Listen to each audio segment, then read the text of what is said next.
And spawning in the bottom left-hand corner of Glittering Ashes, ESL, we have the Finnish Zerg player himself, the world champion, one of, if not the best player in the entire world, representing ENCE, it is Serral.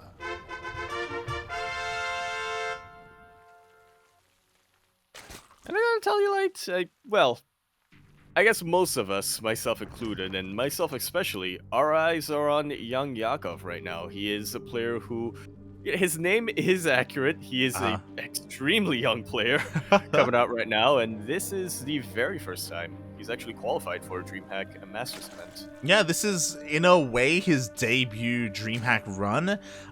So we'll see what he can do here to really make a name for himself or really break out into the scene. Taking a game off of a player like Serral would be insane, because it's unlikely. Yeah, so again, right now I'm giving all my energy to YoungYakov. I want to see what he is made of. I'm already a little bit disappointed, but it's Glittering Ashes, so going for a pool first opener on a map as large as this is just it's just not gonna work.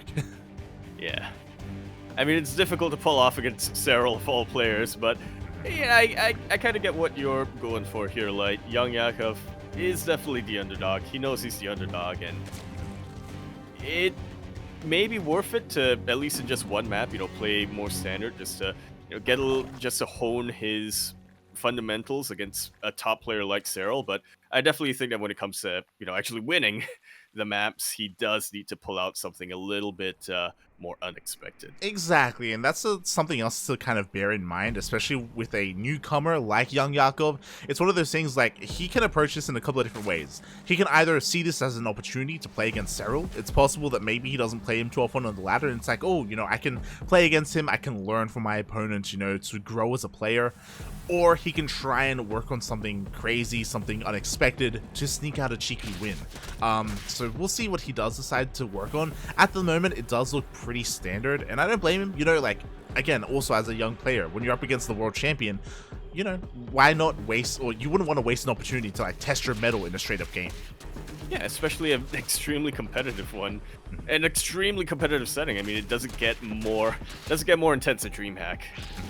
Let me put it that way. Exactly, mate. DreamHack is where it's at, especially for the European scene.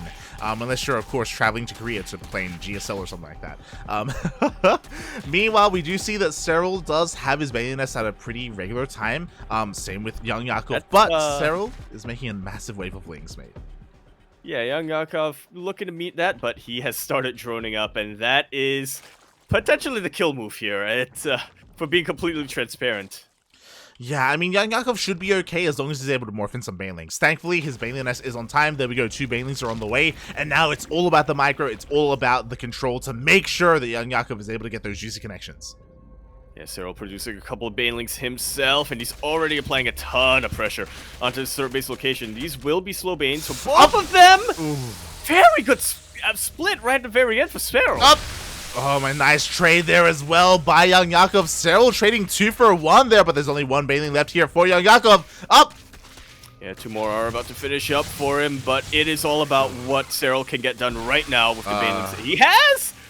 Yeah, did waste one. Oh, no, waste 2 Banelings there. Unfortunately, a little bit of miscontrol there by YoungYakov. I mean, to be fair, though, Serral doesn't have enough to really overwhelm him. He's going to try and get a couple more drones for his troubles, and it looks like he will get 1. Yeah, he's definitely hungry. Or these Zerglings are definitely hungry. They wanted a hatchery light, but they're gonna have to settle for a couple of drones. YoungYakov has kind of weathered the worst of it for now. Serral has gone back to drone up, so things are gonna slow down. Well, relatively anyway. Things are gonna slow down about as much as you can for a ZVZ. Yeah, I mean, both players are droning up. Meanwhile, both players are looking, or at least Serral is looking to try and bust his way on forward. His 1 Baneling was taken out. Ooh, and YoungYakov just barely able to keep his own alive there. So again, this third base is perfectly safe and sound. Both players are droning up. Both players are trying to work their way towards Roaches. Yeah, very natural evolution in Lingbane. You start off with... Well, yeah, you start off with Lingbane. I meant to say it's a natural evolution of ZVZ. Start off with Lingbane, you get into Roach Ravager. Sometimes you get Lurker via Ultras, but Yeah. If the game does go on long enough, meanwhile, oh, not the best trade there for YoungYakov. The Lings are going to start to overwhelm. Queen is going to go down, and just like that, you make one mistake, and this could just be game. He just turned the rest of his Zerglings into Banelings. I don't blame him. He doesn't have enough to really contest against this, but it does mean that these Lings are just getting free drones left and right. Beautiful split for Serral as well. You know, leading these Banelings on a little bit of a wild goose chase. Yeah, exactly. That was just a little bit unfortunate there by YoungYakov. The game was supposed to go on longer, not like this. But he loses every single drone at his third base. Only one survives to tell the tale. 14 workers go down. And Serral's not done because in come those roaches. Yeah, Ground Carp is going to finish up for him pretty soon as well, which means that the rest of his Lings are going to be able to survive at least one more hit from the Banelings, +1 melee. Far from being complete for YoungYakov, and I don't think it's even going to matter in the end. I mean, Serral has enough roaches here. He does. The Banelings finish morphing in, but again, Banelings are not really what you want against roaches. They all go off for both players, and the third base is going to go down. GG gets called, and Serral takes game number 1. I gotta admit something to you, like, when I was talking about the evolution of ZVZ and bringing up lurkers and ultras, a lot of that was because I thought, you know, just by saying that, maybe somehow mentally or something I can what's it called, subliminally I can influence the players to let it go that long. But Serral, you know, there's a reason why he's a top player. There's a reason why he's a 2-time world champion. He doesn't fall for my telepathy like that. Yeah, he doesn't listen to Yakov. He doesn't listen to he doesn't listen to people like me. So. Yeah, I mean, that's a good thing. That's a good thing. That's oh god. But yeah, that was really well done there by Serral. What I will say is that YoungYakov was keeping up for a while there, but we saw that all it takes is like one Ling Bane engagement not to go well, and then Serral can just snowball from there. You know, he was working on that roach transition that much faster. What I will say is that YoungYakov's Roach Warren was made at the same time. He was just focused a lot more on droning up, and things started to get really chaotic, and he just, again, was focusing everything on the defense, not so much on what was waddling across the map, so he just wasn't ready. Things just really started falling around him, just out of nowhere. It was crazy. Yeah. At the drop of a dime, mate. CVZ is definitely, I mean, not many people would argue with this, but CVZ is definitely the highest pressure mirror matchup in StarCraft 2. It, like you said, just comes down to that one drop of the dime. Who regains their composure quicker, or who keeps their composure a little bit better? And in this case, as it usually goes, was Serral. As we continue our series now onto... Wait. We were on Glittering Ashes last time. Yes. Wait. The days are starting to get to be a little bit like that. Right, yes. We are now going to be spawning on Hardwire. We're in the top right-hand corner of the map. Spawning all the way in the top right, we have the red Zerg player coming down from the land of Finland. He is the Finnish phenom himself. Representing NT Sports, we have Serral. And spawning in the bottom left-hand corner of Hardwire LE, we have the Blue Zerg player himself representing CSO Esports. It is YoungYakov.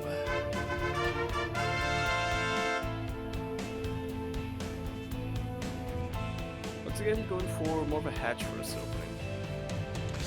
Yeah, I mean, I respect it. The fact that YoungYakov hasn't been tempted to go for an earlier pool or an earlier gas. Openers have been standard here, and again, you know, I do think that his Link Bane control wasn't too bad against Serral. Was obviously a little bit worse. But, you know, I do think that maybe even nerves can come down to that as well. Like, again, YoungYakov isn't the most experienced player. It's his first time in DreamHack. You know, you gotta shake it off, right? Yeah. It's definitely something that happens when you're, you know, competing in something this high level for the first time. But if game number 1 is any indication, YoungYakov does have, you know, does have what it takes to be here. Just it's gonna take a little bit more to beat the player who's currently at the top. Yeah, it's just a little bit rough because, like, I don't think this game or this series is gonna really, like, fairly show off the skills of YoungYakov. We'll see if it will, but, like, again, you were talking about it, like, ZVZ is a knife fight. It is so cutthroat. Like, very, very quickly things can start to cascade and crumble, and yeah, like, it can be over just before it even starts. So, oh boy, I wish him the best of luck. Hopefully things go a little bit better for him here in game 2.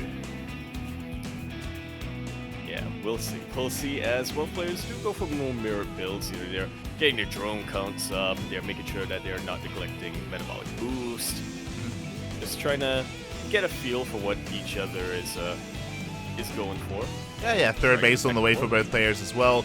Both players should be throwing down their Baneling nests, as we see Serral throwing his down. YoungYakov shouldn't be too far behind with his own. I'm a little bit concerned because we don't see it yet, and we should be seeing it. Maybe he's got a Ling Flood? Maybe he could be looking to just go straight into a Roach Warren, but typically if you do that, like, you want to be staying on 2 bases a little bit longer, because it's just that much more difficult to defend your base. But yo, he's just going for the Lings. 18 Lings are on the way. Baneling Nest a lot later than Serral's, but it does also mean that YoungYakov will have plenty of Lings to work with as they move across the map. Serral is getting a fairly high Ling count himself, not going to be as much as YoungYakov, but of course, importantly to note, Serral will have Banelings available much quicker than Yakov. Yeah, like the Banelings are already on the way, Yaku. Like they're gonna be done shortly, momentarily, and YoungYakov only has pure Ling to deal with this. Yeah, Serral just needs to buy himself a couple of seconds, and we'll see how well YoungYakov is going to be able to control against all of these Banelings. No! Serral trying to hurt them towards the Banelings. YoungYakov does not take the bait. Pretty good split, but yeah, those Lings just were not quite able to snipe the Banelings of Serral. YoungYakov backs away. He recognizes I do not want to risk going up against a player who has 3 Banelings when I'm a pure Ling. But what does he do from here? Meanwhile, a Baneling run by actually gets a couple of drones. Yeah, it looks like a couple of drones did go down, does interrupt that gas mining as well. So what's scary about this moment here is that, again, Serral, he beautifully defended. You know, he has his worker lead here because of that little bit of a Bane run by, and he's working on roaches. Plus, range attack this time on the way here. So it looks like he doesn't really intend to be too aggressive with Ling Bane like he was earlier. And unfortunately, YoungYakov, it looks like he's just a little bit scared. You know, the mind games are coming into play here, just making more Banelings, wasting more of that gas. A lot of Banelings, actually. Yeah, Serral is kind of keeping up this illusion. He's really selling a story right now by being as active and aggressive as possible with his Lings. YoungYakov is planning a little bit of a sneak attack just outside the natural base of Serral. There isn't too much when it comes to defenses right now. I mean, the Lings are going to be able to get in. They do get a pseudo surround on one of the queens. The queen is going to go down. Banelings are rolling into the natural base as well. Oh, but a very nice split coming up from Serral there. Honestly, isn't really much to retreat to, and that's a good bit of damage that YoungYakov gets right now. He's still behind in the worker count, unfortunately, but this is definitely a start. Yeah, it definitely is a start, and you know what? He's not stopping, by the way. He's coming in with another wave of Ling Bane. Is this going to be enough? Roaches are in the midst of coming out for Serral, and he still has 2 defensive Banelings.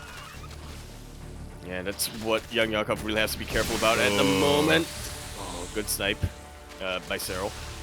Yeah, exactly. Does get a decent chunk of those Lings, and just like that, YoungYakov has to respect this army. He's going to back off. He does have his own roaches on the way, but again, he's going to be behind in those upgrades, and he's still trying to catch up in those drones. And he's kind of gotten there, but it is, as you said, like, the army is about to cascade down onto the base of YoungYakov, or is it? Serral actually backing away with his roaches. Okay, Lings try to flood in a little bit here at the base, but they do see that the army is in position. Looks like YoungYakov will be able to hold on to his 3rd base, but the Roach army is slowly amassing across the map. Serral, he's up to 50 drones. He is done. He doesn't necessarily need more. He's just going to hammer down that R key and then push out. Meanwhile, another bit of a Ling run by does get 1 more drone. And there's definitely a scenario there where Serral, could have cascaded on top of everything, but he says, you know what? That's a risk I don't need to take right now. I'm so insanely far ahead. Let me just make sure I actually have enough to, convincingly take out the army of YoungYakov. I mean, make a loud reconstitution here and then push. I mean, we have 27 roaches to 10. Like, we got a lot of roaches. Right now, he's just waiting for roach speed to finish up. No, the queen gets surrounded. Is gonna just barely actually be saved. Yeah, but whose Baneling got sniped over there? Was it YoungYakov's? I guess it was YoungYakov tries to go for a little bit of a Ling run by, but is caught there by the Banelings of Serral. Serral's going to try and push in, not just with this harassment force, but with all of his roaches.